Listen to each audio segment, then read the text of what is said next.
7 బ్లాక్స్లో 20,000 చదరపు మీటర్లు అంటే ఒక్కొక్క బ్లాకే 40,000 40,000 స్క్వేర్ ఫీట్ ఈచ్ బ్లాక్.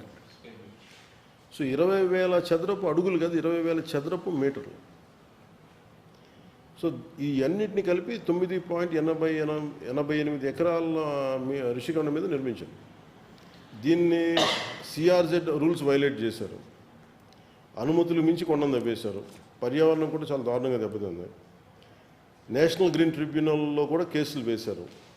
కానీ ఆనరబుల్ సుప్రీంకోర్టు ఇంతకుముందు పడగొట్టిన హారికా హోటల్ స్థలంలోనే మాత్రమే నిర్మించమని చెప్పారు, వాళ్ళు ఎక్స్టెండ్ చేయమని చెప్పలేదు. Supreme court is very clear, but దాన్ని వైలేట్ చేశారు.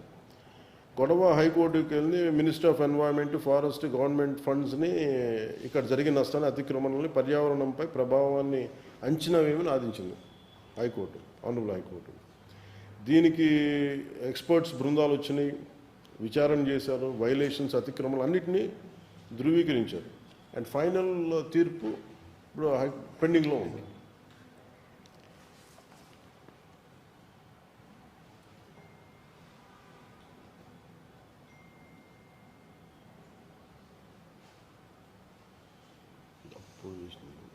జస్ట్ బిల్డింగ్ కోర్సులకి 9 కోట్ల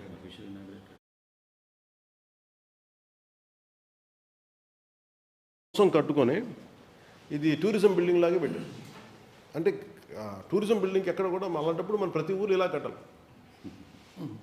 really there intention is truly for tourism development అంటే మనకి వైజాగ్ కానీ ఉత్తరాంధ్రలో ఏ మూల ఉన్నా, రాయలసీమ కానీ మిగతా ప్రాంతాల్లో కానీ ఇదే క్వాలిటీతో కట్టాలి. అంటే వాళ్ళ intention it's very clear, it is a deceptive nature. అది ఇది ఇట్స్ ఆబ్వియస్, దాని గురించి మనం ఇంకా దాని గురించి మాట్లాడాల్సింది, డిఫెండ్ చేయాల్సింది, దాన్ని సర్దాల్సింది, ఇట్స్ ఆన్ ఆబ్వియస్ ట్రూత్. ఇప్పుడు జరిగిన డ్యామేజ్ జరిగిపోయింది, 7 కోట్ల ఆదాయం వచ్చేది పోయింది, పర్యావరణం దెబ్బతింది. ఇప్పుడు ఉన్నది ఎగ్జిస్టింగ్ 7 బ్లాకులు మిగిలినాయి. 7 బ్లాకుల్లో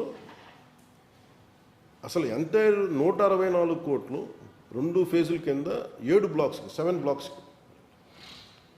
కానీ కట్టింది 4 బ్లాకులే, దానికే 354 కోట్లు లేదంటే ఇంక మిగతా 3 బ్లాకులు ఇంకా దేనికే ఉండి ఉంటుంది వాళ్ళకి. Maybe that could have been given another 200 crores.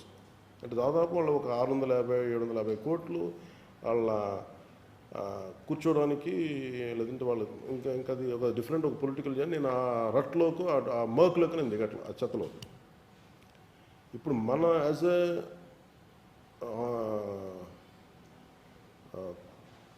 బాధ్యత గల మనం శాసనసభ్యులుగా and as the Janasena party శాసనసభ్యులుగా కావచ్చు, ఇది మనం దీని మీద ఒక కాల్ తీసుకోవాలి. ఎందుకంటే ఒక్కోసారి మనం ఎక్కడో దూరం కూర్చొని మంగళగిరి కూర్చొని నిర్ణయాలు తీసుకోవడానికి వాస్తవం. ఇప్పుడు ఉదాహరణకి ఉదాహరణ ఉంది, మనం వెళ్ళి చూస్తే వచ్చే పాలసీ వేరు, దాని నుంచి ఏం పుడతాం అని తెలుసు. అలాగే మనం అక్కడ అనేక సార్లు క్యాబినెట్ మీటింగ్లో మనం ప్రస్తావించాం. గౌరవ ముఖ్యమంత్రి గారు కూడా దీని మీద ఇది వెంటనే ఏదో చేయాలి, నష్టపడిపోతుందని చాలా ఆయన కన్సర్న్ కూడా ఏముందంటే పాడైపోతుంది అనేది. ఆయనకి కన్స్ట్రక్షన్ ఇలాంటి నిర్మాణాలు ఆయన పూర్తి అవగాహన ఉంది కాబట్టి ఆయనకున్న అనుభవం ఇది ఆయనకు చాలా కన్సర్న్ చేస్తాం. బట్ మనం ఒక నిర్ణయం ఈరోజు మనం ఇక్కడికి వచ్చాం కాబట్టి దీని మీద ఒక రెజల్యూషన్ మనం తీసుకోవాలి. ఒక్కటి ఏంటంటే ఇది మనీ మేకింగ్ రెజల్యూషన్. అంటే మీరు ఇదివరకు 7 కోట్ల, వెరీ సింపుల్, దీనికి మనం ఆదాయం చెప్పాల్సిందే. 7 కోట్ల ఆదాయం ఉన్న రిసార్ట్స్ ఇది. దీనిని 450 కోట్లు పెట్టుబడి పెడితే కనీసం ఒక 700 కోట్ల ఆదాయం వచ్చేలా ఉండాలి, అంతే కదా. నేను కోటికి 100%, 200% అడగట్లేదు, కానీ 453 కోట్లు అంత వర్త్.